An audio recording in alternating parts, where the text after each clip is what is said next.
जय माता की। आप सभी का हमारे YouTube चैनल जय माता की में बहुत बहुत स्वागत है। आज हम मार्गशीर्ष महीने के अंदर आने वाली श्री मोक्षदा एकादशी की कथा करेंगे।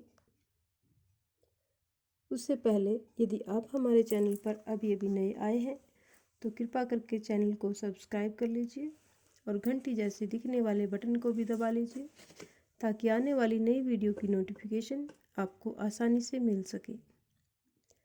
तो शुरू करेंगे मोक्षदा एकादशी व्रत की। पहले विधि जानेंगे, किस किस चीज़ की हमें इसमें पूजन सामग्री की आवश्यकता होती है ये जानेंगे और उसके बाद हम कथा करेंगे। मार्गशीर्ष माह के शुक्ल पक्ष की एकादशी मोक्षदा एकादशी के नाम से जानी जाती है। इस दिन दामोदर भगवान की पूजा की जाती है। दामोदर भगवान की पूजा धूप दीप नैवेद्य आदि पूजा पदार्थों से करना चाहिए और भक्ति पूर्वक दामोदर भगवान का कीर्तन और जागरण आदि करना चाहिए। उनसे इस प्रकार प्रार्थना करनी चाहिए, गोविंद मेरी यह प्रार्थना है, भूलूं न मैं नाम कभी तुम्हारा, निष्काम होके दिन रात गाऊं, गोविंद दामोदर माधवेति, गोविंद दामोदर माधवेति, हे श्री कृष्ण हे यादव हे सखेति। श्री कृष्ण गोविंद हरे मुरारी, हे नाथ नारायण वासुदेवा।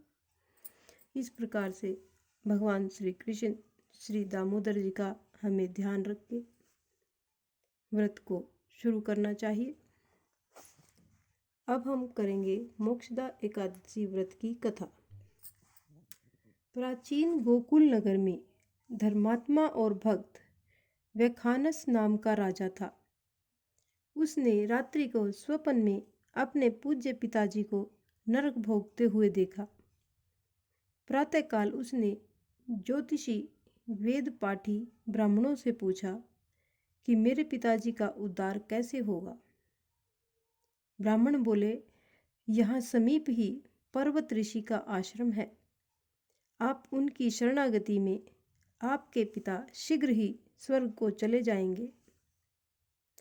राजा पर्वत ऋषि की शरण में गया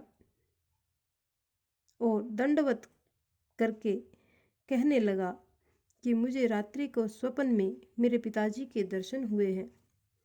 वह बेचारे यमदूतों के हाथों से दंड पा रहे थे, अतः आप अपने योग बल से यह बतलाइए कि उनकी मुक्ति किस साधन से और शीघ्र होगी। मुनि ने विचार कर कहा, कर्म धर्म सब देरी से फल देने वाले हैं, शीघ्र वरदाता तो केवल शंकर जी प्रसिद्ध हैं, परंतु उनको प्रसन्न करना भी कोई आसान काम नहीं है। देर अवश्य लग जाएगी और तेरे पिता की इतने तक मरम्मत हो जाएगी। इसलिए सबसे सुगम और शीघ्र फलदाता मोक्षदा एकादशी का व्रत है।